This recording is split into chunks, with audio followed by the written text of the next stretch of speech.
بسم اللہ الرحمن الرحیم. ویئرس السلام علیکم ورحمۃ اللہ وبرکاتہ. سلامتی اور اللہ کی رحمتیں اور برکتیں آپ سب پر. Allah's mercies and blessings on all of you. ہمارے ایک دوست ہیں, کراچی میں رہتے ہیں, سرکاری ملازمت کی معقول پینشن پاتے ہیں, بڑی صاف ستھری زندگی گزاری, اپنا اپارٹمنٹ ہے. جب ریٹائر ہوئے تو ان کے پاس واجبات بہت تھوڑے ملے.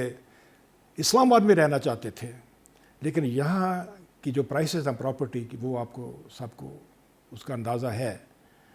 چنانچہ پھر مجبوری کی حالت میں وہ کراچی شفٹ ہو گئے. کراچی میں انہوں نے ایک اپارٹمنٹ جو ہے وہ خرید لیا.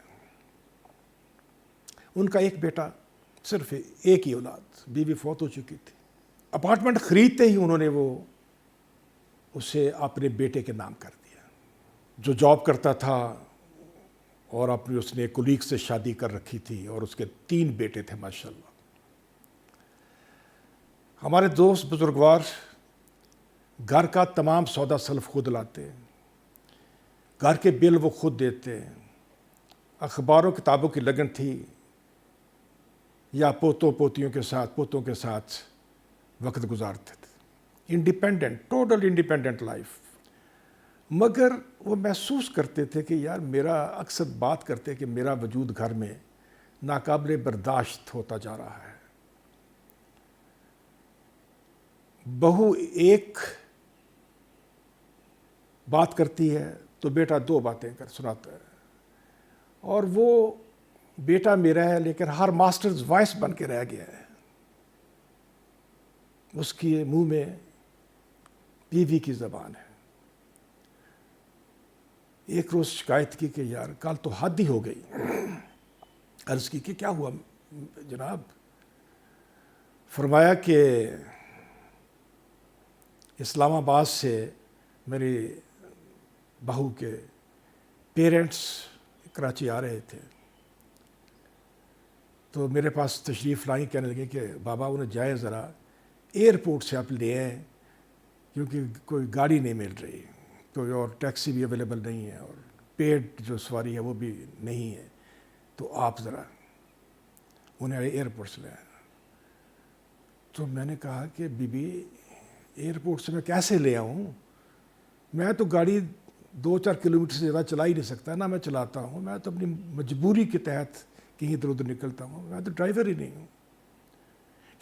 کہنے لگی اچھا بہانے چھوڑو, سارے شہر میں لور لور کرتے پھرتے ہو, میں نے کہہ دیا تو موت پڑ گئی. یہی نہیں, پھر شوہر سے شکایت لگائی, اور اس کے بعد کا تصور آپ کر لیں, میں اپنی زبان سے کیا کہوں. اس کے ماں باپ آئے, رہے, چلے گئے, لیکن اس کے بعد میرے لیے زمین تنگ ہو گئی. اس گھر میں میرے لیے گنجائش نہ رہی. راشن پانی بند, میل ملاپ بند. میں اس گھر میں اس قدر فالتو اور اجنبی ہو گیا کہ میرا دم گھٹنے لگا. میں ایک دن ہمت کر کے نکلا, ایک اولڈ ایج ہاؤس میں پہنچ گیا, جس کے بارے میں نے کافی ریسرچ کی تھی, لوگوں سے پوچھا اور کئی دوستوں سے بات کی. انہوں نے ریکمینڈ کیا کہ وہ اولڈ ایج ہاؤس اچھی سروس دیتا ہے. وہ پیڈ تھا, اچھے معقول پیسے لیتے تھے, لیکن میں جب گیا تو میں نے دیکھا کہ جو سہولتیں انہوں نے بزرگوں کو, بڑے بوڑھوں کو فراہم کر رکھی تھی, وہ اس رقم مقابلے میں کچھ بھی نہیں تھی. میں وہاں چلا گیا. بہت لوگ ادھر تھے, پڑھے لکھے لوگ, امیر لوگ, کھاتے پیتے لوگ.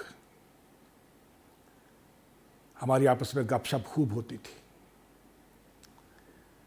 ایک دن مجھے ایک صاحب نے کہا کہ میاں تم نے تو اپنے پاؤں پر خود کلہاڑی ماری ہے, بھلا اپارٹمنٹ اس کے نام کرنے کی کیا ضرورت تھی, اپنے نام رکھتے.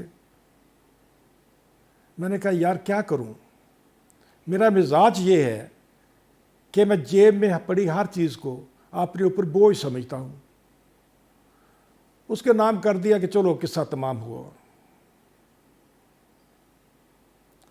اب یہاں صبر شکر سے زندگی گزار رہا ہوں. میں نے پوچھا کہ آپ کو ان کی یاد نہیں آتی, گھر کی یاد نہیں آتی؟ کہ ان کا ہرگز نہیں آتی.